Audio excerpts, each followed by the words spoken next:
Bonjour à tous et à toutes. Bonjour Audrey.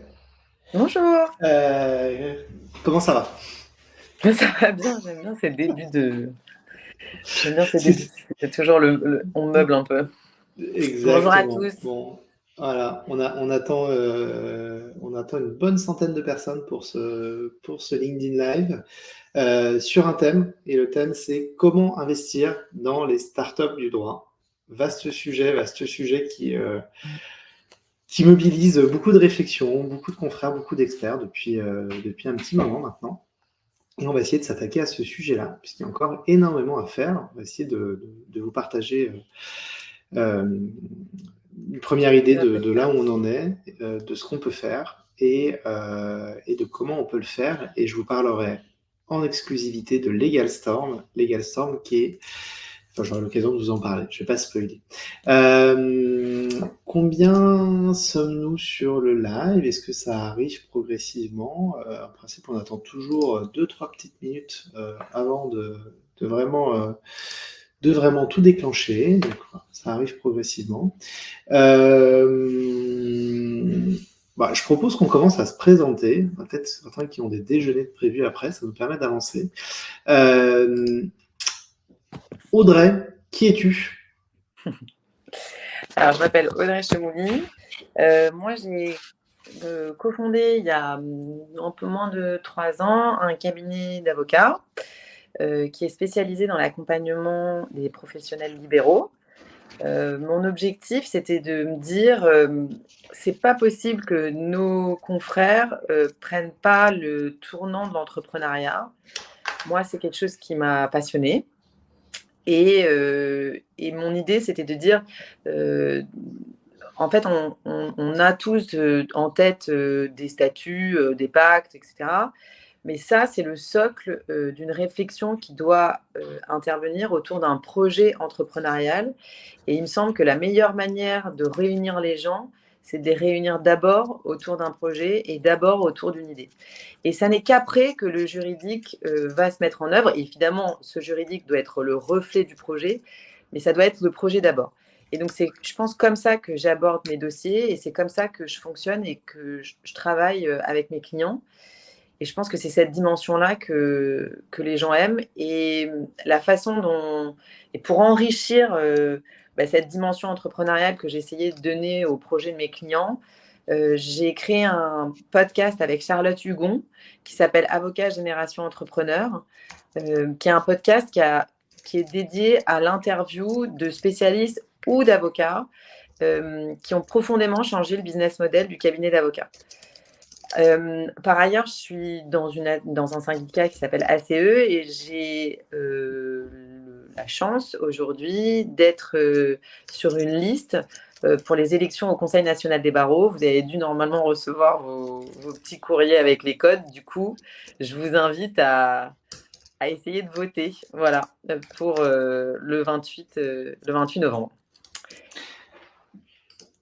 Merci J'ai Audrey. terminé. C'était l'instant pub, évidemment. C'est C'est l'instant pub, voilà, essentiel exactement. de voter, puisque vous allez le voir, tous ces sujets d'investissement dans des secteurs réglementés passent par une réglementation. Cette réglementation, elle est décidée notamment au niveau du Conseil national du barreau. Donc c'est important d'avoir une direction politique qui est alignée avec les intérêts d'un écosystème. Alexis Debord, alors vous me connaissez sous plusieurs casquettes. Je suis cofondateur de Leganov, qui est une agence de communication à destination des cabinets d'avocats et des professionnels du droit, essentiellement. De SideQuest, qui a formé plus de 2500 avocats depuis 3 ans, notamment sur des sujets en lien avec le développement de compétences utiles pour augmenter leur cabinet d'avocats. Mais, et pour le coup, vous me connaissez probablement moins avec cette casquette-là, je suis également président de LegalStorm, qui réunit une cinquantaine, une soixantaine d'huissiers de justice et d'avocats, et qui ont décidé d'investir dans des sujets utiles au développement de leurs activités ou de l'accès au droit. Je vais avoir l'occasion évidemment de vous en dire plus à la fin de ce webinaire. Et de LegalStorm est né un projet qui s'appelle SmartProf. Vous avez dû également me voir avec cette casquette-là, et de la même façon, je vais avoir l'occasion d'en parler pendant ce webinaire. Alors, on a un invité surprise. Est-ce qu'on pourrait faire rentrer l'invité surprise sur scène? Voilà. Bonjour, invité surprise. Oh, bah alors, Se invité surprise. présenter. Même moi, je ne savais pas que j'étais là. Bonjour à tous, je m'appelle Mathieu Bouillon. J'ai un profil plutôt d'entrepreneur, de multi-entrepreneur dans plein de secteurs, notamment dans la Legal Tech où j'ai monté 3 boîtes. Par ailleurs, je suis aussi membre d'un fonds d'investissement pour le coup plus généraliste et j'ai monté également un incubateur et 2 accélérateurs en Legal Tech. Et voilà, et je crois penser qu'Alexis m'a invité aussi pour ce côté un petit peu terrain, entrepreneur, investisseur, et vous donner un petit peu mes tips à moi et mes clés de lecture des différents projets quand on veut investir en Legal Tech. Merci beaucoup Mathieu. Alors, on va rentrer dans le vif du sujet. Évidemment, pendant toute la conférence, vous allez pouvoir nous poser vos questions. Vous pouvez les poser sous forme de questions en commentaire de LinkedIn Live. Donc, n'hésitez pas. Vous avez le droit de nous challenger. Vous avez le droit de nous poser ces questions-là. C'est valable pendant LinkedIn Live, mais c'est aussi valable si vous regardez le replay. Donc, voilà, ça c'est dit. On va rentrer dans le vif du sujet. Je vous le disais, aujourd'hui, quand on veut innover dans le droit, on a 2 possibilités. Investir dans le droit, ou entreprendre dans le droit. On va discuter de ces 2 sujets-là, entreprendre avec Audrey, investir avec Mathieu, et ensuite j'aurai l'occasion de vous présenter Legal Storm. Vous voyez, le plan de la conférence est relativement simple. Audrey, je te laisse la main sur la partie entreprendre avec ton expérience à ce sujet-là. Donc, moi, je vous disais, en fait, normalement, vous devez avoir été sensibilisé au fait que c'est essentiel. Alors, les garçons, Alexis, on t'entend taper beaucoup.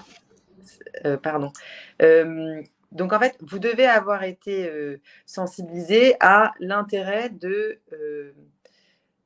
faire fonctionner. Enfin, j'imagine que si vous êtes sur cette conférence, c'est que vous avez chevillé au corps l'intérêt d'entreprendre et la volonté d'entreprendre. En fait, vous pouvez entreprendre de plusieurs façons et ça dépend de ce qu'on entend par entreprendre. On entend là par entreprendre, si on peut mettre le slide d'après peut-être. Lorsque moi je vais vous parler d'entreprendre, je vais vous parler d'entreprendre dans le cadre du texte général qui vous permet de le faire. Et je vais vous parler évidemment pas de votre cabinet d'avocat, mais de ce qu'on va appeler les activités commerciales. Pourquoi je vais vous parler de ça? Parce que vous avez déjà probablement eu des conférences sur entreprendre dans votre cabinet d'avocat, mais là, on est en train de se dire, OK, mon cabinet d'avocat, il a une dimension, et moi, j'ai envie de rajouter une dimension commerciale. J'ai envie de rajouter un produit ou un service, mais qui est de l'ordre du commerce, dans le cadre de mon cabinet d'avocat ou en dehors de celui-ci, qui de toute façon doit servir à mon activité.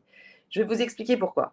Vous savez que par principe, on a une interdiction, notre profession a une interdiction qui est celle d'effectuer des actes de commerce. Néanmoins, il y a un décret à la faveur de la loi Macron. La loi Macron l'a autorisé, puis le décret est venu le décliner. Un décret qui nous a permis, qui a modifié l'article 111, et moi je parle des articles 111 à 113 du décret de 91, qui a modifié les interdictions et l'incompatibilité sous laquelle nous étions jusqu'alors. Ce décret, pour que vous ayez un peu les textes, nous sommes des juristes, ce décret, il est devenu article 22 du Code de déontologie. Bref, on avait un socle d'incompatibilité dont on va parler après, et cette nouvelle loi Macron est venue remettre en cause ce socle d'incompatibilité et nous permettre de faire des nouvelles choses. Alors, qu'est-ce que ça nous a permis ? Donc, qu'est-ce qu'on peut faire depuis le décret ? Depuis le décret, on peut faire un certain nombre de choses, et c'est là, et vous allez comprendre toute la complexité. L'avocat, il est désormais autorisé à commercialiser à titre accessoire des biens ou des services connexes à l'exercice de la profession d'avocat, si ces biens ou ces services sont destinés à des clients ou à d'autres membres de la profession. Le truc de fou de cette définition-là, c'est qu'on n'a rien d'autre. C'est pour ça que ça a déchaîné d'une certaine façon certaines passions. C'est que le législateur n'a pas du tout été précis dans son texte. Et vous voyez quand vous lisez le texte que c'est un régime qui est assis sur un triptyque. Et ce triptyque, il est autour de l'accessoire, le connexe et les clients. Et selon ce que vous mettez derrière la définition de ces 3 axes-là, vous allez avoir 3 façons, vous allez avoir autant de façons que vous possibles de gérer votre activité commerciale et de considérer qu'elle est plus ou moins ouverte. Aujourd'hui, ce n'est pas l'objet de la conférence, mais je vais vous donner 2 exemples qui sont 2 exemples assez parlants, je pense. Le premier exemple, c'est qu'est-ce qui se passe si j'exerce en société? Il faut nous mettre l'exemple affiché. Qu'est-ce qui se passe si j'exerce en société mon activité commerciale et que mon activité commerciale, elle est intégrée à mon cabinet d'avocat? Donc, vous savez, si vous faites du droit des affaires, peut-être je vous rappelle le principe. Quand je crée une nouvelle activité dans le cadre de ma société, alors c'est ce qu'on appelle une branche d'activité. C'est-à-dire que du coup, c'est un nouvel axe que je donne à mon cabinet d'avocat. Et là, la question, c'est pourquoi est-ce que je vais... Parce qu'en fait, vous savez, vous avez eu 2 axes. Là aussi, on a 2 possibilités. Soit je l'intègre à mon cabinet d'avocat, soit je le sors de mon cabinet d'avocat. Si je décide de l'intégrer dans mon cabinet d'avocat, c'est pourquoi j'ai pris j'ai considéré que c'était cette solution qui était la meilleure. Parce que mon activité commerciale, elle ne peut pas être séparée de mon activité d'avocat. Vous savez que la première interdiction que vous devez vous mettre, ou en tous les cas, le premier critère que vous devez avoir lorsque vous décidez si vous le faites dedans ou dehors, premier critère, c'est est-ce que mon activité, elle mêle du droit? Si elle mêle intrinsèquement du droit, si je suis obligée de faire de la consultation ou de la rédaction d'actes pour exercer mon activité commerciale, elle va être intégrée dans mon cabinet d'avocat. Du coup, je vais avoir des formalités auprès de l'ordre et puis je vais aussi avoir des formalités auprès du greffe. Mais ce que vous devez avoir en tête, c'est que du coup, vous allez quand même devoir avoir une assurance propre. Les litiges avec vos clients de cette activité commerciale, elles seront de la compétence du bâtonnier et la facturation, c'est-à-dire le régime d'imposition, il suivra celui de votre cabinet. Et le point névralgique, c'est je reste soumise à l'ensemble des règles et de la déontologie du cabinet d'avocat. La deuxième solution, je vous ai dit, donc c'est la seconde illustration. La seconde illustration, c'est si j'exerce en société ou seul, peu importe, mais par contre, je sors de mon cabinet d'avocat mon activité commerciale. Et donc là, j'ai une société qui est une société indépendante de mon cabinet d'avocat. Pourquoi est-ce que je vais faire ça? Je vais faire ça pour 2 raisons essentiellement. La première raison, c'est parce que j'ai besoin de financement extérieur. La deuxième raison, c'est que je peux matériellement, compte tenu de mon service, séparer mon cabinet, mon activité d'avocat de mon activité commerciale. Et donc là, je vais avoir un certain nombre de conséquences. Et le point névralgique, ça va être de savoir si ma déontologie et mon serment sont applicables. Alors là, vous devez avoir en tête 2 choses qui sont des AG du CNB qui ont eu lieu en 2022 et en 2020. En 2020, on va commencer par la 2020. En 2020, la commission du statut professionnel de l'avocat édicte un guide dans lequel elle granularise les étapes que vous allez avoir à faire et comment faire fonctionner cette nouvelle société, cette société annexe. Et ce guide-là prévoit que l'avocat reste soumis à son serment, mais que la déontologie ne s'applique pas. À retournement de situation en 2022, l'AG du CNB précise que les règles déontologiques de la profession d'avocat s'appliquent à l'avocat qui, dans le cadre d'une société commerciale distincte de son cabinet, développe une activité commerciale dérogatoire. Donc, il y a une sorte de revirement. L'AG de 2022 est revenu sur ce qu'avait dit l'AG en 2020 et ça donne un système assez instable et assez peu confortable du développement du cabinet d'avocat par l'intermédiaire d'une société commerciale annexe. Mais ce que vous devez avoir en tête quand même, et c'est ça que je répète à chaque fois que je parle des activités commerciales dérogatoires, c'est qu'en fait, vous pouvez déjà faire tout un tas de choses avant, en fait. Avant l'article 111, avant qu'il soit modifié, c'est le slide d'après, avant qu'il soit modifié, je pouvais déjà faire un certain nombre de choses. Effectivement, il faut rappeler l'exception et le principe qui était l'interdiction de fonctions exécutives de direction, l'incompatibilité avec une activité commerciale et l'absence de possibilité d'être associé de certaines sociétés. Pourquoi est-ce qu'on ne pouvait pas être associé de ces sociétés-là? C'est que être associé de ces sociétés-là faisait que automatiquement vous étiez nécessairement considéré comme commerçant. Bon. Mais là, ce que vous devez vous dire, c'est que ce régime d'incompatibilité avait déjà des exceptions et l'avocat, il était déjà autorisé à accomplir des actes de commerce dès lors qu'il demeurait l'accessoire d'une prestation de conseil ou l'exécution d'un mandat civil. Il pouvait déjà détenir des participations dans des activités commerciales et exercer des mandats sociaux.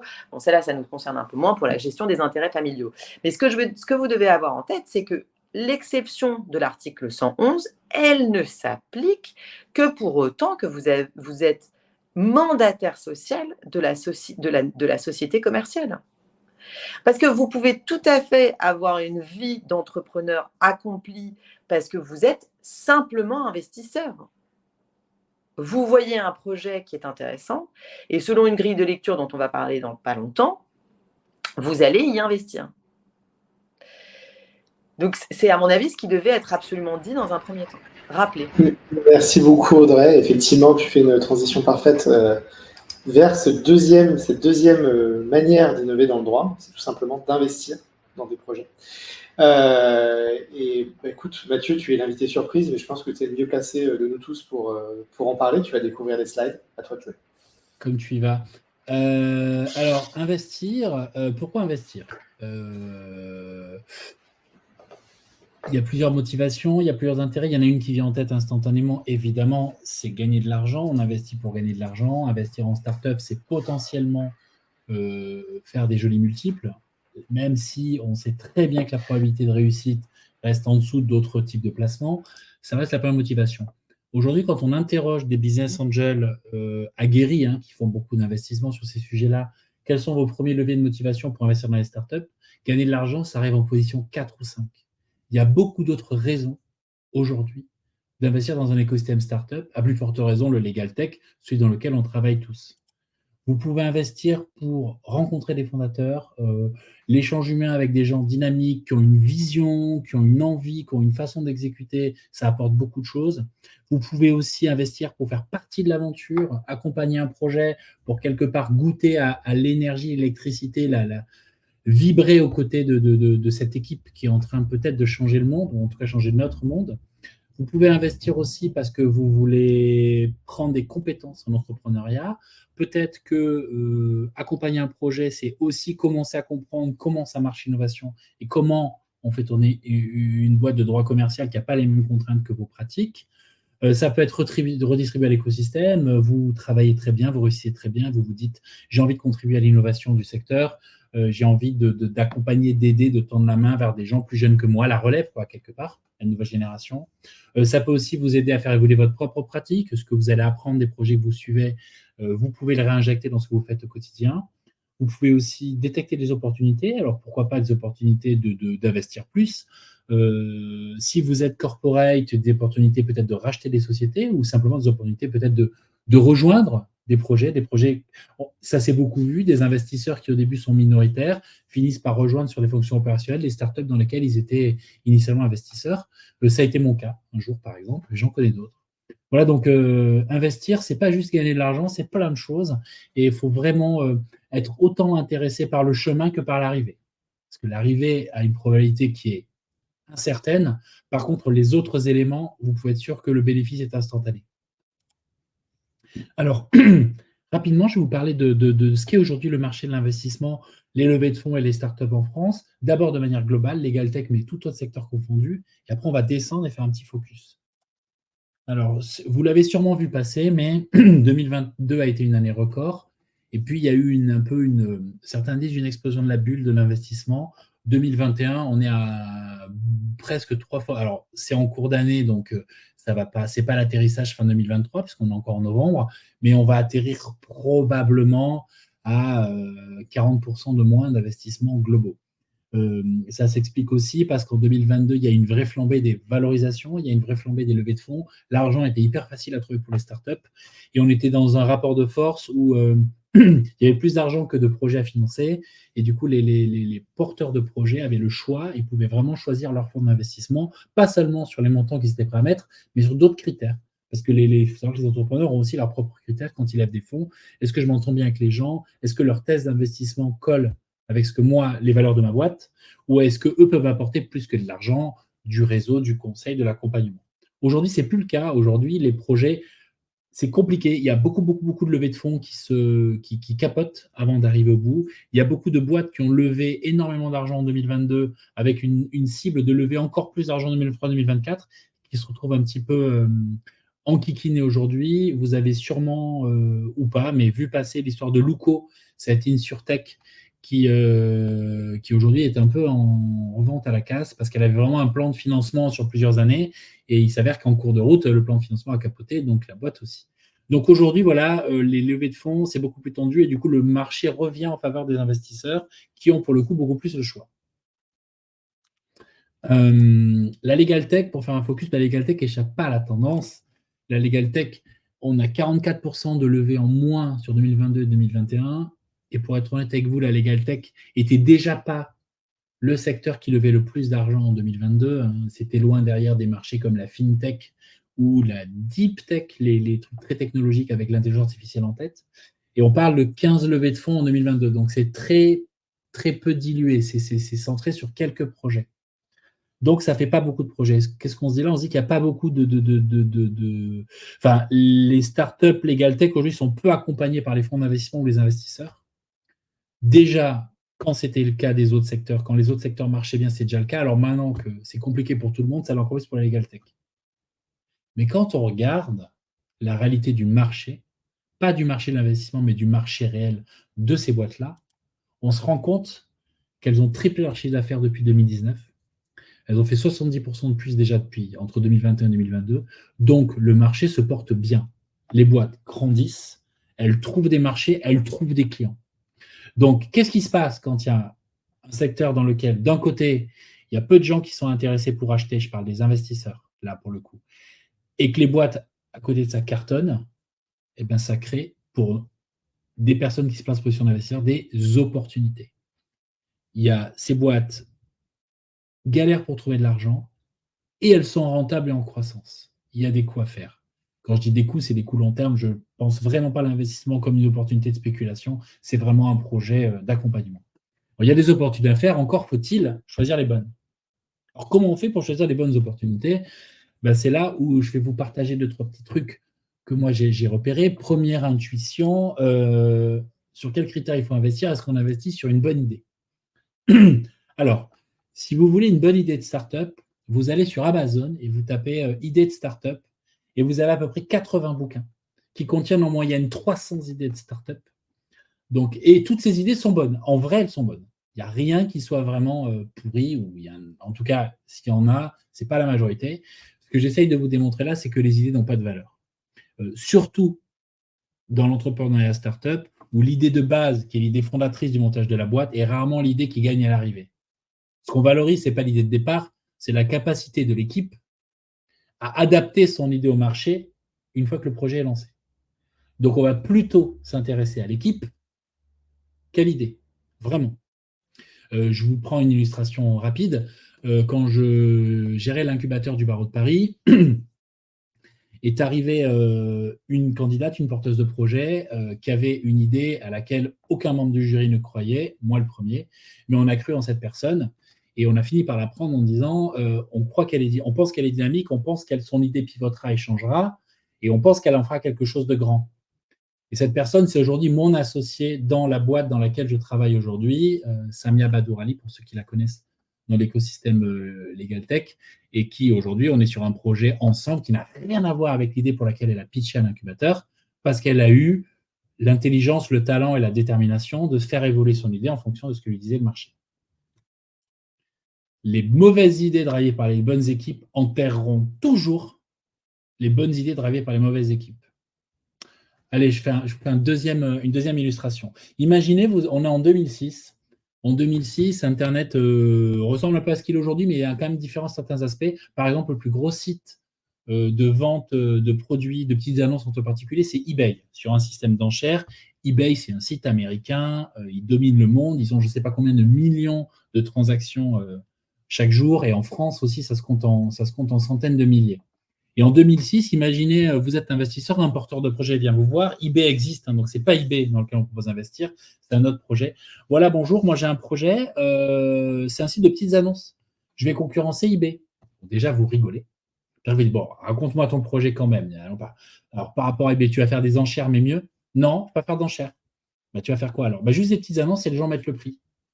D'accord, mais du coup, il y aura des catégories, on pourra retrouver ces produits, il y aura le high-tech, le jeu vidéo, les habits. Non, moi je vais faire des catégories par ville. Mais on s'en fout des villes, puisque c'est de l'e-commerce. On achète, on se fait livrer les produits. On s'en fout de savoir que le truc, il est produit, il est à Lyon ou il est à Bordeaux. Ouais, mais moi je vais faire ça parce que je trouve ça bien la géographie. Ok, mais du coup, par rapport au paiement, tout ça, comment tu vas faire? Vous allez avoir un système de paiement en ligne où vous allez collecter de l'argent, un pourcentage? Ah non, non, non, les gens vont se débrouiller entre eux, ils vont mettre un prix, puis ils se paieront, puis on verra. Mais il y aura de la fraude, ils vont envoyer des produits, vous n'allez pas gérer le truc. Non. Alors du coup, vous allez tout défoncer en ergonomie, ça va être beau, ça va être canon, ça va être bien fait. Non, non, ça va être moche. Ça va être orange et bleu et on va pas trop mettre d'énergie sur l'ergonomie. Bon, bah, Mais j'aurais investi, c'est sûr. Mais moi, direct, j'aurais dit oui, mais j'investis pas. j'achète. Au fait, il s'appelle comment votre projet? Nous, ça s'appelle Le Bon Coin. Ouais, non, j'y crois pas du tout. Au revoir, les gars. Aujourd'hui, Le Bon Coin est 5 fois plus gros qu'eBay en France. Voilà. Parce que l'équipe qui portait ce projet, c'était juste des tueurs, c'est tout. Et sur le papier, j'aurais pas mis un copec. Un an plus tard, 2007, MySpace, c'est le site qui est le plus visité au monde, devant Yahoo, devant CNN, devant Google, tout le monde. Et arrive Facebook avec ses MySpace en moins bien. On peut personnaliser les pages? Non. À quoi ça sert ces boutons? Je sais pas. Vous croyez que les utilisateurs vont comprendre à quoi ça sert? Non. Bon, bah, tenez, voilà mon argent. Enfin, c'est pareil. Les porteurs de projets gagnent sur les idées. C'est quoi les autres critères qu'il faut regarder pour aller un peu plus vite? L'équipe, on en a parlé, les porteurs de projets. Le timing aussi, super important. Une super idée avec une super équipe, pas au bon moment, ça ne marche pas. En 2002 ou 2003, je crois, il y a un site qui était porté par des gens brillants, avec beaucoup, beaucoup d'argent, qui s'appelait Z.com. Le nom de domaine était top. C'était quoi? C'était YouTube. C'était l'équivalent de YouTube. Sauf que c'est l'équivalent de YouTube à l'époque où on avait des modems analogiques, quoi. Donc, pour regarder les vidéos, il faut attendre 45 minutes pour voir 10 secondes de vidéo de chat qui est sûrement pas marrant. Il y a des bonnes vidéos de chat, mais il y en a des pas marrantes. Et si on tombe sur celle-là, c'est vraiment la galère. Moralité, ce site-là n'a pas marché parce qu'il arrivait trop tôt. Le réseau Internet n'était pas prêt. Un autre facteur, l'attraction. L'attraction, c'est quoi? L'attraction, c'est la capacité qu'a la boîte, parce qu'il y a déjà des clients dessus, à grandir. Alors, peu importe que ce soit petit, si ça démarre, c'est intéressant. C'est la croissance observée. En fait, quand on investit dans des secteurs, il y a les secteurs qu'on connaît, il y a les secteurs qu'on ne connaît pas. Même dans les secteurs qu'on connaît, il y a des marchés, des façons de vendre des produits qu'on ne connaît pas. Comment se faire une opinion sur est-ce que c'est un bon produit, est-ce que ça va marcher? Eh bien, le plus simple, c'est de regarder est-ce que les clients l'achètent et est-ce qu'ils l'achètent de plus en plus.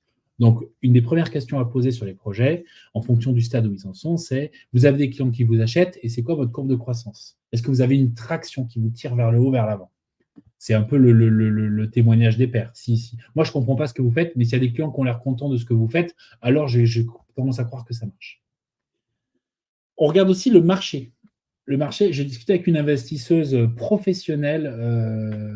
Moi, je suis plutôt loisir. Hein, je ne suis pas un grand VC d'un très grand fonds, mais quand je discute avec des gens beaucoup plus forts que moi, ils me disent il y a un truc qui est un peu basique. Il vaut mieux une boîte moyenne sur un très très gros marché qu'une boîte très bonne sur une micro-niche, parce qu'elle fera toujours plus. Et ce n'est pas faux. Et donc, en Legal Tech, par exemple, on sait très bien qu'il y a certains marchés qui ont plus de potentiel que d'autres. Il y a certaines cibles qui ont plus de capacité à acheter que d'autres. Et ça vaut parfois le coup de se dire, tiens, bah là, le marché est plus gros, plus intéressant. Même s'ils font une perf moyen plus, ce serait quand même pas mal. Il faut regarder aussi les exits, parce que si on vit l'aventure pendant quelques années avec l'entrepreneur, il y a quand même un jour où on a envie de sortir, parce que l'histoire se termine. Et je vous rappelle qu'il y avait quand même un critère, c'était gagner de l'argent. Et donc, c'est intéressant de savoir c'est quoi les opportunités de sortir de cette boîte-là. Il peut y en avoir plusieurs. Hein. Le plus évident, c'est la boîte est revendue. Alors, qui peut la racheter? Ces gens-là, ils font un truc qui a l'air chouette. Qui ça peut intéresser? Est-ce que ça intéresse les grands éditeurs de logiciels ou de contenu dans le droit? peut-être que cette boîte, elle attend une future grosse levée de fonds. Et parfois, dans les grosses levées de fonds, les gros fonds d'investissement rachètent les parts aussi des petits investisseurs. Et donc, dans nos situations, ça peut être le moment de sortir avec notre plus-value. Voilà.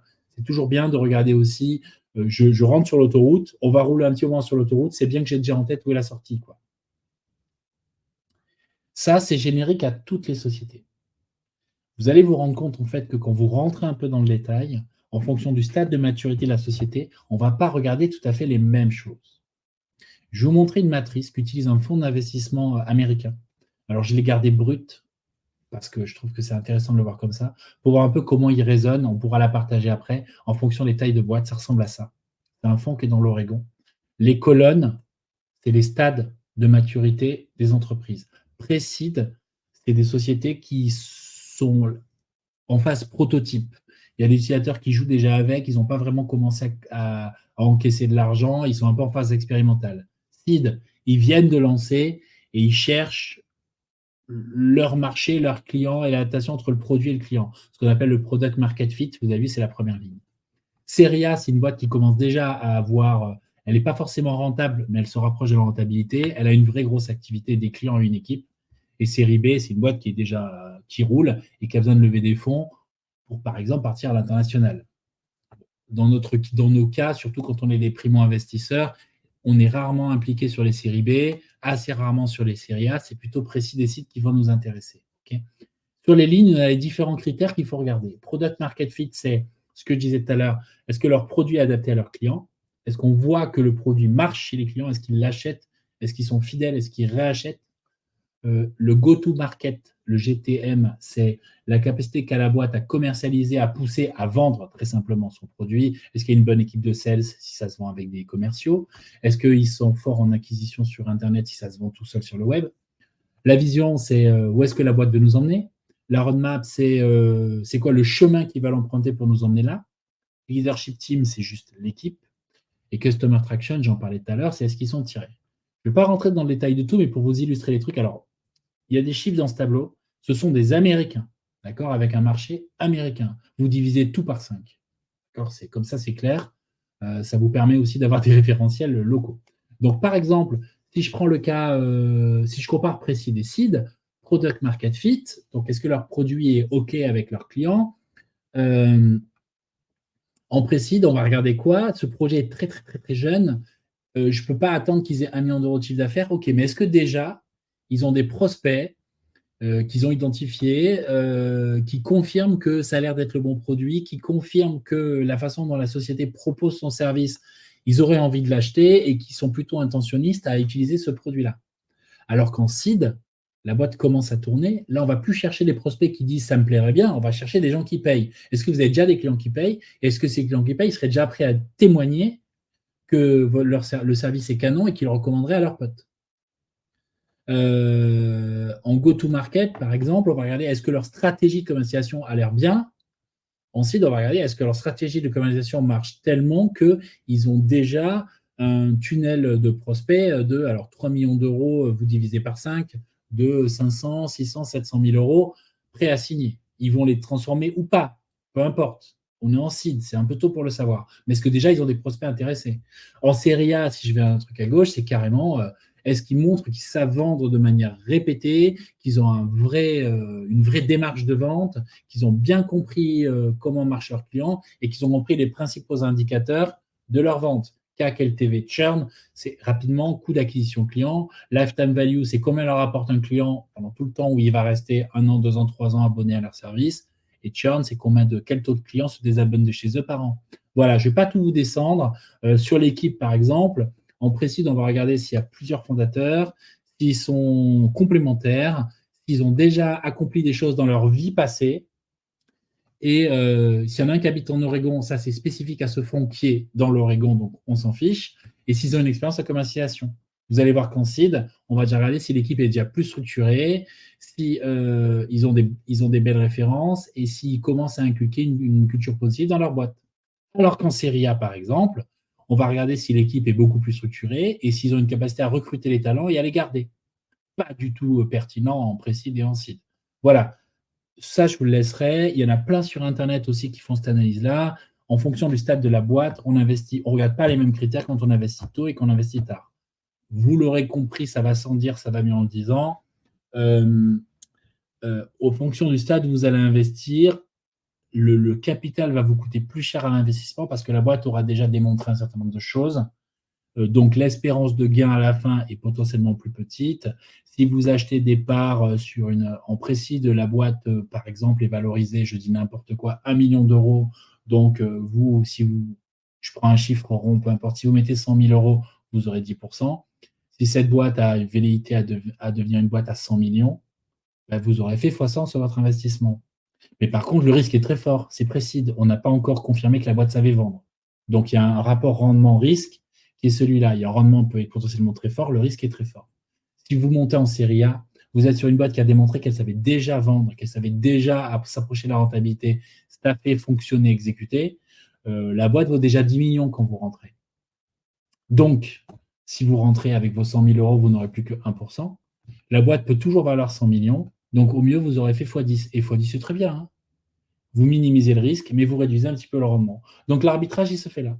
Et moi, mon conseil, c'est pas tellement raisonner. Enfin, je vous parle de rendement et de risque parce qu'on parle d'investissement, mais humainement, je vous parlerai plus de sensibilité. Est-ce que vous êtes plus à l'aise d'accompagner des projets très jeunes parce que vous avez envie de suivre des projets très tôt et que ça vous intéresse, ça vous passionne de voir comment on défriche un monde quand tout reste à faire, ou vous préférez vous projeter sur des boîtes un peu plus matures parce que vous préférez voir des boîtes qui exécutent avec des process. Et là, vous vous dites, moi, je suis dans un gros câble. Les process d'une startup dans la legal tech, c'est transférable à mon gros câble et donc je suis plutôt aligné avec ça. C'est plus de l'affinité que de l'espérance d'investissement. Donc, c'est vraiment, il ne faut pas mieux investir à droite qu'à gauche, c'est votre sensibilité. Alors, quand on démarre et quand on se lance dans l'investissement, un conseil qu'on donne aussi beaucoup, c'est n'y allez pas seul. C'est difficile d'évaluer un projet et des très bons investisseurs, des très bons fonds d'investissement se plantent aussi. C'est le jeu, on mise sur des chevaux et tous les chevaux ne gagnent pas la course. Alors, pour minimiser ce risque-là, le mieux, c'est d'y aller avec des gens qui savent, des gens qui ont l'habitude, des gens qui l'ont déjà fait. Par exemple, une piste, alors elle n'est pas facile celle-là, mais elle existe, c'est si vous connaissez des gens qui travaillent dans des fonds d'investissement ou qui sont investisseurs ou business angels, souvent c'est intéressant d'être à côté d'eux et de leur dire, parfois eux vont investir sur des projets qu'eux-mêmes ont analysés, ils ont fait ce boulot d'analyse avant vous, il s'avère qu'eux, ils peuvent mettre que tant d'argent et la boîte a besoin de lever plus, donc il reste des places pour investir, et vous pouvez vous faire embarquer sur ce projet-là. Écoute, on est déjà 15 à avoir investi, on y croit à mort, on a fait toute l'analyse, il leur reste 20 000 euros à lever, est-ce que tu veux jouer avec nous? Et du coup, vous accompagnez un projet. Assez difficile à trouver dans la legal tech, c'est pour ça que je le grise, parce que je vous l'ai dit, il y a 15 levées par an, il n'y a pas beaucoup de projets, et avoir des potes investisseurs qui potentiellement sont sur un de ces 15 projets, ça peut être rare. Si vous pouvez le faire, faites-le. Et je ne peux pas dire à tout le monde, c'est ça qu'il faut faire, parce que c'est compliqué à trouver. Une autre possibilité, c'est rejoindre des clubs de business angel. Ça, il y en a pas mal, ça se montre de plus en plus. C'est en gros, moi je suis présent dans 2. En gros, c'est on vient à des événements, il y a quelqu'un qui fait le boulot pour nous d'analyse et qui sélectionne 2-3 projets tous les mois, tous les 2 mois ou tous les trimestres pour dire voilà, j'ai sélectionné ces 3 projets, est-ce que ça vous intéresse d'investir? Et individuellement, on dit moi oui, moi non. Tiens, moi je peux mettre 5 000, 10 000, 20 000, peu importe. Moi, ça ne m'intéresse pas. Des clubs de BA, je disais, il y en a beaucoup de business angels, mais il n'y en a pas dans la legal tech. Donc ça, c'est pareil, compliqué à trouver. Alors, je ne désespère pas qu'il s'en monte un jour, mais aujourd'hui, surveillez-le, mais il n'y en a pas. Donc quand il y en aura, ça vaut le coup d'être dessus. Après, vous pouvez aussi aller, si vous avez vraiment beaucoup d'argent à investir et que vous voulez faire legal tech, mais pas que, là, vous pouvez aller voir des clubs de BA, etc. Mais on parle d'investir dans la legal tech. Malheureusement, on est un peu nu sur ce sujet-là. Il reste quoi? Il reste rejoindre un fonds. Alors, un fonds, c'est, Alexis va en parler un peu après, c'est une structure qui a les capacités d'analyse quand c'est juste un fonds d'investissement ou d'accompagnement et de création quand c'est un fonds qui est plus startup studio ou accompagnant, qui lui a la capacité de sélectionner les projets pour vous. Vous investissez dans le fonds, il y a plusieurs façons de faire, je ne vais pas empiéter sur la partie d'Alexis, et le fonds prend des décisions d'investissement pour vous avec une thèse et des critères qui sont publics et que vous connaissez et qui sont alignés avec ce que vous voudriez faire. Alors pour le coup, les fonds en legal tech, il y en a pas beaucoup, il y en a 1 ou 2 en France, enfin, il y a LegalStorm dont on va parler tout à l'heure, il y en a peut-être un autre, mais qui fait vraiment pas beaucoup c'est un tout petit fonds, ils font vraiment pas beaucoup d'opérations, mais ça peut être une piste pour se lancer. Et du coup, pour vous laisser avec quelque chose, comment dirais-je, actionnable à l'issue de cette conférence, l'idée c'est de vous présenter maintenant l'un de ces fonds, LegalStorm, pour peut-être que vous disiez qu'il y a une opportunité de votre côté. Alexis, je te rends la main. Merci beaucoup, Mathieu. Donc, effectivement, la question, c'est est-ce qu'il existe un fonds LegalTech? Tu as déjà apporté un petit peu la réponse, et il y a notamment LegalStorm. Alors, LegalStorm, c'est quoi? Déjà, la première chose à retenir, c'est que LegalStorm, c'est un fonds qui investit que dans la LegalTech. Et depuis le début, c'est dans l'ADN du projet qui a un petit peu évolué. D'ailleurs, au début, ce n'était pas un fonds d'investissement, c'était un startup studio spécialisé dans le monde de la LegalTech. J'ai eu l'occasion de vous expliquer ce pivot. Mais en tout cas, aujourd'hui, la vocation de LegalStorm, c'est d'investir exclusivement dans des projets LegalTech. Alors, une fois qu'on a dit ça, il y a plein de typologies de projets LegalTech. Même si les levées de fonds sont rares, il y a quand même pas mal de startups, elles n'ont pas forcément toutes les mêmes objectifs. Elles ne poursuivent pas forcément toutes les mêmes objectifs. Donc, le premier critère qu'on va regarder, c'est est-ce qu'il y a un impact positif sur les pratiques des professionnels du droit. Quand je dis les professionnels du droit, c'est des avocats, des huissiers, des notaires, éventuellement des experts comptables. Donc déjà, la première chose, c'est est-ce qu'il y a un impact positif sur la manière dont ils travaillent au quotidien? Et la deuxième chose, c'est et où est-ce que ça permet de faciliter l'accès au droit et à la justice? C'est le deuxième critère qu'on va regarder. Et on va se dire, est-ce que finalement, le projet dans lequel on serait susceptible d'investir a un impact positif, c'est-à-dire résout des problèmes pour des praticiens du droit dans leur quotidien, ou va permettre de rendre le droit et l'accès aux professionnels du droit plus simple, plus fluide. La deuxième chose qu'on va regarder, c'est est-ce que le projet, donc on le disait Mathieu, si je me replace par rapport à tes typologies d'avancement, on est vraiment sur du précide et du CID essentiellement. Et en fait, la question, c'est on va quand même regarder un petit peu quelle est l'équipe de fondateurs. Est-ce que c'est une équipe complémentaire? Est-ce que cette équipe va être capable d'exécuter le projet et va être 100% disponible sur ce projet-là pour l'exécuter? Et ce qu'on va regarder aussi, c'est est-ce qu'ils ont quand même dépassé le stade du proto? Alors quand je dis proto, il y a beaucoup dans le monde de la LegalTech, on peut discuter avec beaucoup de professionnels du droit qui vous disent moi j'ai une idée, je suis en train de la développer, mais en fait ça reste au stade d'une idée. Parfois il y a un petit peu de code et un MVP qui arrive sur la place, mais ça en reste là. Il y a assez peu de projets qui franchissent ce cap de j'ai une idée, ça y est, j'ai mon prototype et je commence à créer un petit peu de traction sur ce prototype-là. Et souvent, en fait, on en reste à j'ai une idée ou j'ai un début de prototype, mais le moment où il faut lancer la traction, en fait, c'est aussi le moment où on se rend compte qu'il y a un effort assez considérable à faire pour atterrir les premiers prospects. Personne n'attend secrètement votre projet. Il va falloir le faire connaître, il va falloir convaincre des gens de l'utiliser ou de l'adopter. Et ça, c'est un effort, et un premier effort qui est difficile, surtout dont on n'a absolument pas connu. Donc, ce qu'on va regarder, c'est est-ce qu'il y a une équipe qui est suffisamment solide et qu'on a un prototype et un prototype qui commence à avoir un petit peu de traction et qui présente qui a des prospects qui sont intéressés. La deuxième chose, évidemment, c'est est-ce que ça peut être viable d'un point de vue financier? Quels pourraient être les premiers partenariats significatifs déjà signés ou en cours de discussion? Et combien ça pourrait générer en termes de chiffre d'affaires? Donc, évidemment, on va observer la viabilité, c'est normal, même si l'objectif, en tout cas le premier but poursuivi n'est pas forcément de faire l'argent, mais peut être plus large. Évidemment, la mission quand même est d'investir de l'argent pour avoir un retour sur investissement. On va regarder ces métriques-là. Et ensuite, c'est est-ce que le projet LegalTech va avoir un intérêt à avoir à son board un ensemble de professionnels du droit qui vont pouvoir être des primos utilisateurs, qui vont pouvoir leur apporter un feedback, des idées et éventuellement des retours d'expérience. Pourquoi je vous dis ça? Parce que la deuxième chose qu'il faut savoir dans LegalStorm, c'est que c'est un collectif d'experts et de praticiens. Mathieu vous expliquait un petit peu tout à l'heure sur le fonctionnement des fonds. Aujourd'hui, les fonds d'investissement sont souvent constitués de super fonds au-dessus, qu'on appelle les LPs, qui vont investir des tickets dans des fonds en fonction de secteur ou en fonction de leur thèse d'investissement. Ici, en fait, aujourd'hui, les LPs, ce n'est pas des grosses banques ou des gros assureurs ou des très grandes entreprises qui veulent placer de l'argent et diversifier dans différents fonds d'investissement sectoriels. On est directement sur des professionnels du droit ou des experts qui accompagnent les professionnels du droit dans leur quotidien, qui ont décidé de se réunir et de mettre des petits tickets pour créer un mini-fonds qui est LegalStorm. Donc la philosophie est assez différente et la grosse force qu'on a autour de cette philosophie-là, c'est qu'on a une très bonne connaissance de l'écosystème et du secteur Legal Tech, puisqu'on a aujourd'hui 60 praticiens du droit. Alors, c'est essentiellement dans les 60, il y a 50 huissiers de justice, 5 experts et 5 avocats. On en est justement sur un temps où on veut donner accès à beaucoup plus d'avocats à ce fonds d'investissement et à cette démarche-là. Donc, c'est ce que je vais vous expliquer après, mais pour l'instant, c'est essentiellement un fonds qui réunit des praticiens qui sont des huissiers. Évidemment, on est ouvert aux avocats et c'est le sens de la démarche et c'est ce que je vais vous présenter après.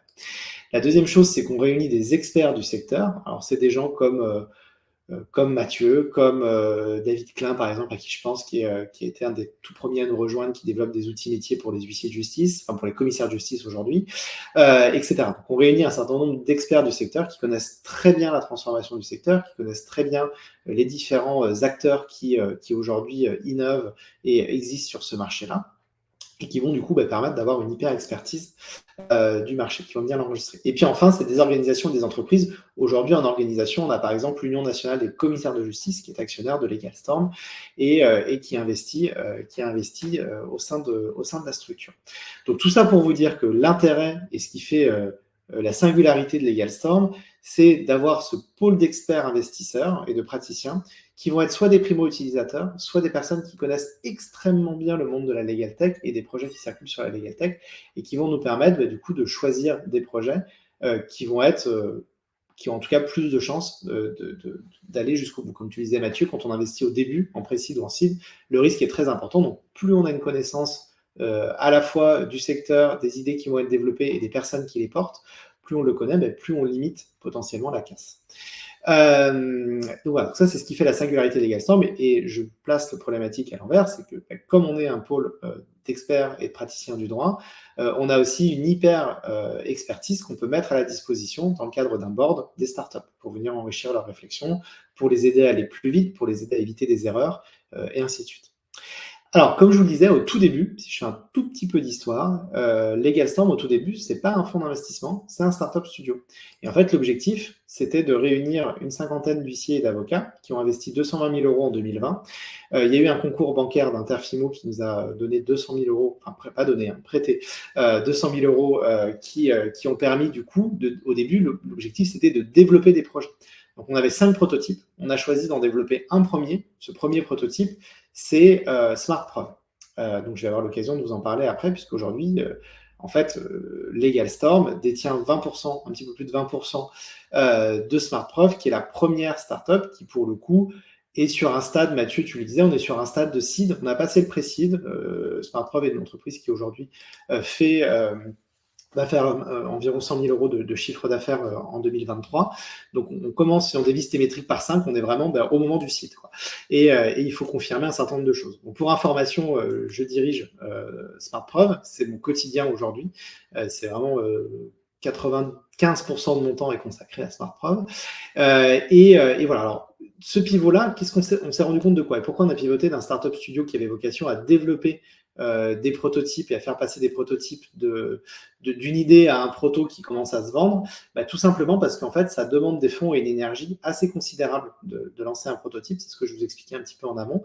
Et on s'est rendu compte que, sauf à avoir beaucoup plus de moyens, on n'était pas organisé pour pouvoir développer simultanément plusieurs projets. Pas organisé d'un point de vue humain et également pas suffisamment doté d'un point de vue financier pour le faire. Donc en fait, sur les 5 prototypes qu'on avait, on a décidé d'en développer un qui est SmartProv.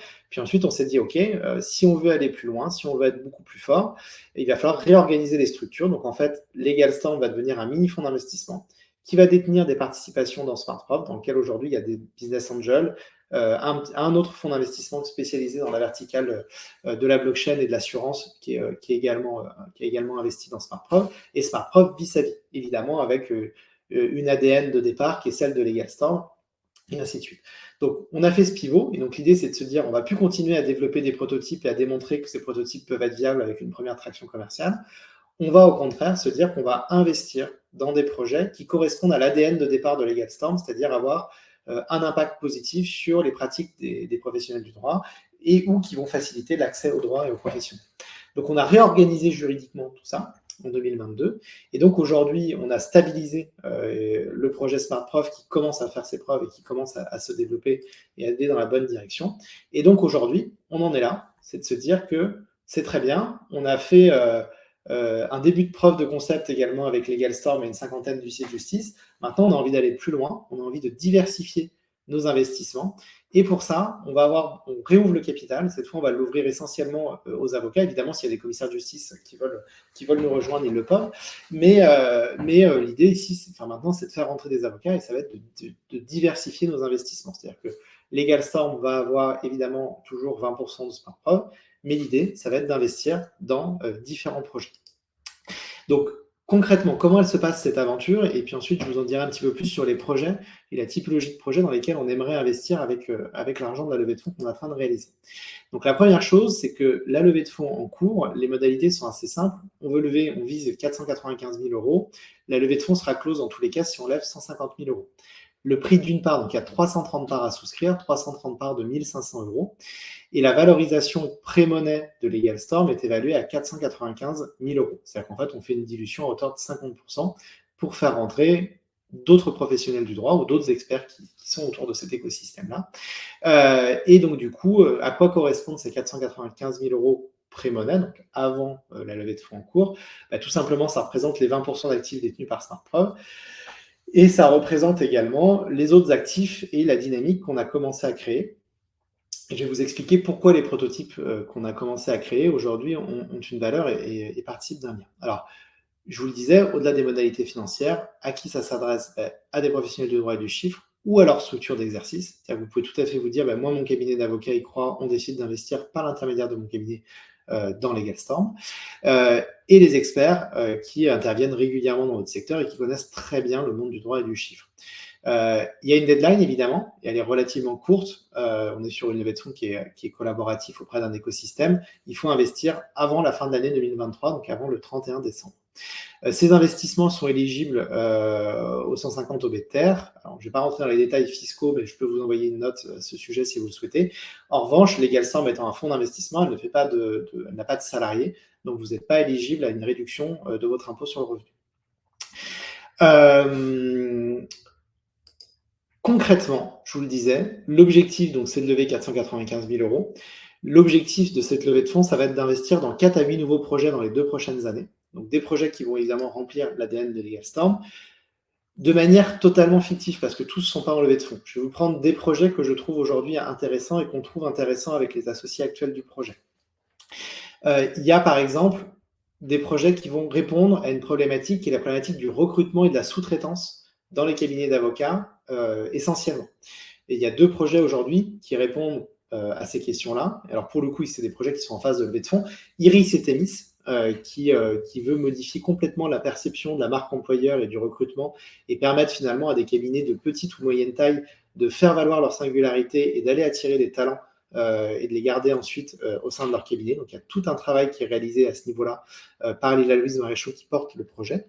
Un autre projet qui a un positionnement qui est différent, c'est Swim. Alors Swim Legal, c'est amusant parce qu'en fait, au tout début, parmi les prototypes qu'on avait fait avec LegalStorm, on avait un prototype qui s'appelait Workflow et qui était en fait très similaire à ce qu'a mis en place Julien de Swim. Donc on a discuté ensemble et en fonction de l'avancement de sa levée de fonds, LegalStorm pourrait avoir une petite participation au niveau de Swim sur un échange d'intelligence par rapport au prototype qu'on avait créé. Donc c'est aussi pour ça que les prototypes et les réflexions qu'on a déjà menées au sein de LegalStorm depuis 2 ans peuvent être utiles et peuvent constituer une valeur dans des projets qui sont actuellement déjà portés et financés par des personnes sérieuses. Donc Swim, ici, l'idée, c'est de faciliter la sous-traitance au sein de la profession d'avocat et plus généralement du marché du droit, en permettant, on va dire, c'est la notion de l'avocat freelance. Alors, c'est un petit peu plus complexe que ça. Je vous invite à aller sur leur page LinkedIn. Il y a eu pas mal de webinaires faits par Julien qui expliquent très bien le concept. Mais c'est vraiment cette idée de se dire, vous êtes associé, vous êtes collab, mais vous pouvez aussi vous positionner comme un avocat freelance et aller sous-traiter et être sous-traitant de dossiers pour des cabinets parce que vous avez une expertise ou parce que le cabinet a un accroissement ponctuel de son activité et a besoin de bras, mais n'est pas forcément en mesure de recruter un collaborateur sur le long terme. Ensuite, il y a des sujets, il y en a beaucoup là-dessus, en matière de knowledge management et recherche de données juridiques. Il y a un projet qui est coup de cœur, d'ailleurs c'est un projet que j'avais accompagné via l'incubateur du barreau de Paris que Mathieu avait monté un an auparavant, c'est Réplique. Réplique d'ailleurs qui a gagné le prix des pitchs de l'incubateur du barreau, je crois, hier soir. Félicitations à Gilles. C'est un projet, c'est très intéressant, c'est-à-dire qu'aujourd'hui quand vous faites une recherche de jurisprudence ou une recherche de texte, vous allez taper des mots-clés et vous allez ensuite à partir de ces mots-clés-là, alors évidemment il y a plein de logiciels, d'outils, je pense à Doctrine, je pense à Predictive, je pense évidemment aux éditeurs plus traditionnels qui sont en train de se transformer complètement, qui permettent de rendre ces recherches juridiques la plus fluide possible. Mais systématiquement, quand on va taper un mot-clé dans une recherche, il y aura forcément du bruit, et on est forcément obligé de consulter plusieurs sources. Réplique prend le problème à l'envers et se dit, en fait, on va permettre aux avocats, dans le cadre d'un dossier contentieux ou avant contentieux, de répondre à un certain nombre de questions. Et en fonction des questions auxquelles ils ont répondu, on va dire, OK, votre client se retrouve dans telle situation, voilà tous les arguments que vous pourriez évoquer pour le défendre, et si vous évoquez tel argument, on pourrait vous évoquer tel ou tel contre-argument en face, et ainsi de suite. Donc ça permet d'avoir un ping-pong, de sélectionner les arguments qui sont les plus pertinents, et cerise sur le gâteau, c'est quand vous sélectionnez ces arguments, ça vous les pré-remplit dans des jeux de conclusion que vous allez pouvoir modifier et ajuster ensuite. Donc c'est extrêmement puissant. La verticale de départ, c'était le droit des étrangers. Et Gilles est en train de développer la verticale, vient de lancer d'ailleurs la verticale droit du travail.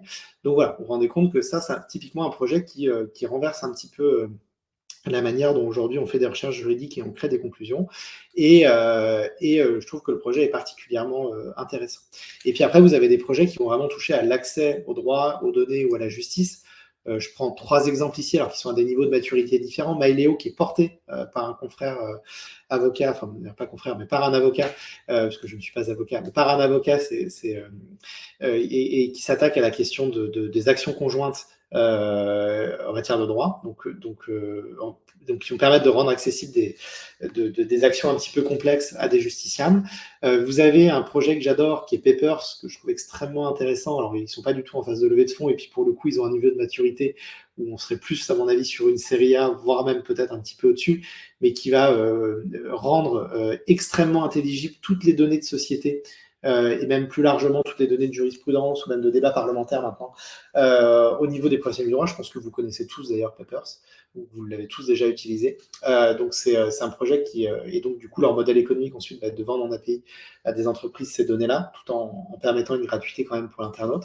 Et puis après, il y a des thématiques qui ressortent, qui sont extrêmement intéressantes, sur lesquelles on est naturellement positionné depuis le début. On avait notamment fait un prototype sur la question de la facture impayée, pour faciliter le recouvrement de créances en B2B notamment. C'est adossé à un projet de réforme qui est porté d'ailleurs par l'Union nationale des commissaires de justice et par la profession des commissaires de justice. Donc on a déjà ici pour le coup des axes de réflexion qui sont menés sur comment on fait pour mieux recouvrer, notamment parce que on a une cinquantaine d'huissiers à notre board, et ça permet d'avoir des réflexions et un niveau de maturité sur ces réflexions qui est assez poussé. Donc voilà, ça c'est pour vous donner quelques idées de coup de cœur, c'est-à-dire que demain, vous investissez dans LegalStorm, voilà la philosophie, la typologie de projets dans lesquels on aimerait investir. Tous ne sont pas en levée de fonds, mais c'est pour vous donner un petit peu les directions et la manière dont on réfléchit aujourd'hui à ces projets. Voilà, je vous ai mis un QR code que vous pourrez retrouver. Je vous enverrai de toute façon à tous les participants le lien du replay et les slides. Donc si vous êtes intéressé par la démarche LegalStorm, si vous souhaitez investir, encore une fois, c'est 1 500 € le ticket d'entrée. Vous êtes tous les bienvenus. Au-delà du fait que en investissant dans plusieurs projets, vous réduisez votre risque, vous participez aussi à une aventure qui est plus générale, qui va venir stimuler vos propres activités, qui vont venir challenger tout ça. Et voilà. Donc du coup, vous avez la démarche. Je vous laisse, je ne sais pas s'il y a des questions. Et voilà, alors ouais, je vois qu'il y a une question qui a été posée, alors là pour le coup je crois que c'est en interne, mais par Mathieu, sur la valo pré-monnaie qui est de 495 000. C'est vrai qu'aujourd'hui la valorisation avant d'avoir levé des fonds, on l'estime à 494 000 €, c'est 20% de SmartProv. SmartProv qu'on estime entre 2 et 2,5 millions d'euros en termes de valorisation. Et les prototypes existants, donc c'est tout le travail qui a été fait. C'est pour ça qu'on est parti sur cette valorisation-là. Actuellement, les actionnaires, les 60 actionnaires qui sont en place, le capital de LegalStorm, l'évaluation est autour de 495 000 €. Maintenant, l'idée, c'est de se dire, on va augmenter le capital d'autant, C'est-à-dire qu'on va permettre de souscrire des participations pour un montant équivalent. C'est-à-dire qu'aujourd'hui, les actionnaires d'aujourd'hui, s'ils ne resouscrivent pas à la levée de fonds, vont être dilués à hauteur de 50%. Ils vont permettre à des avocats de rentrer, des avocats, des commissaires de justice, des notaires, toute la typologie de personnes que je vous ai citées auparavant, vont pouvoir rentrer. Donc, en fait, la valorisation post-monnaie, si on le souscrit, si l'ensemble au départ est souscrite, sera de 990 000 euros. Je ne sais pas si c'est plus clair, Mathieu, n'hésite pas à intervenir là-dessus.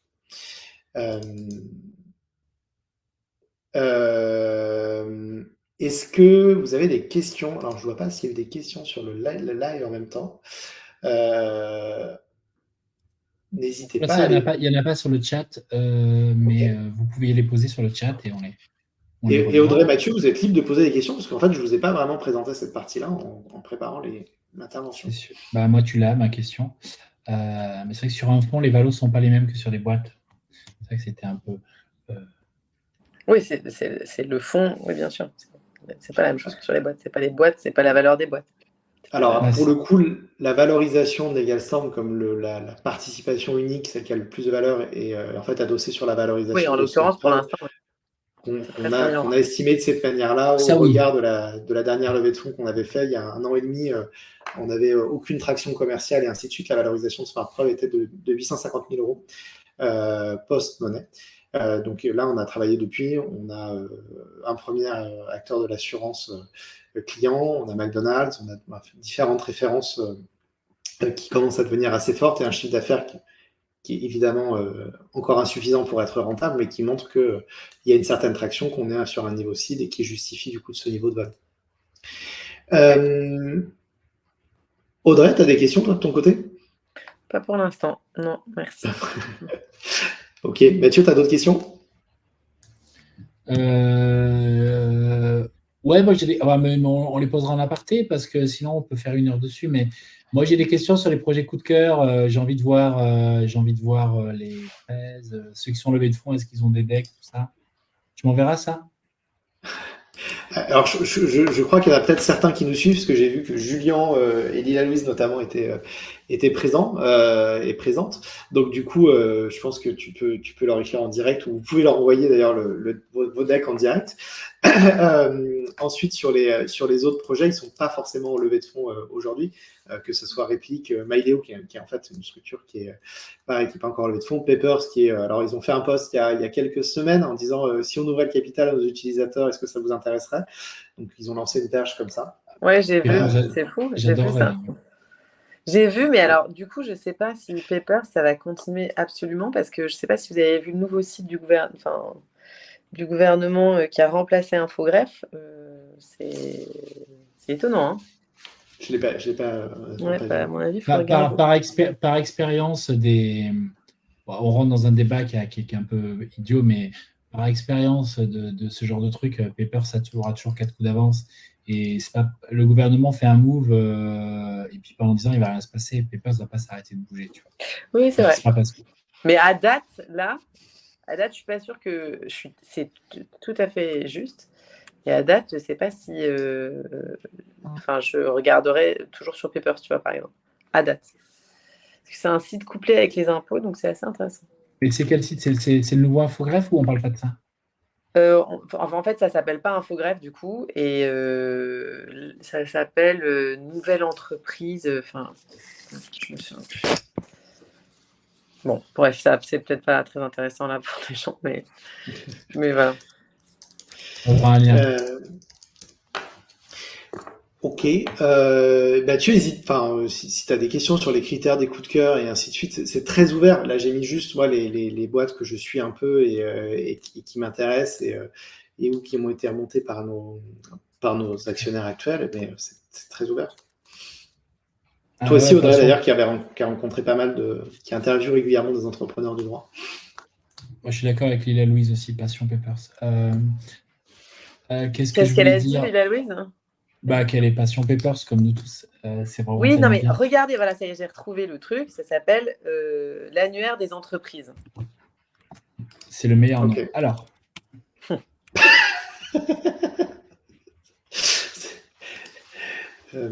Ok. Écoutez, soit on rentre dans une phase un petit peu débat, mais on n'a pas non plus. Je vais envoyer le replay de toute façon à tous nos participants. Ouais.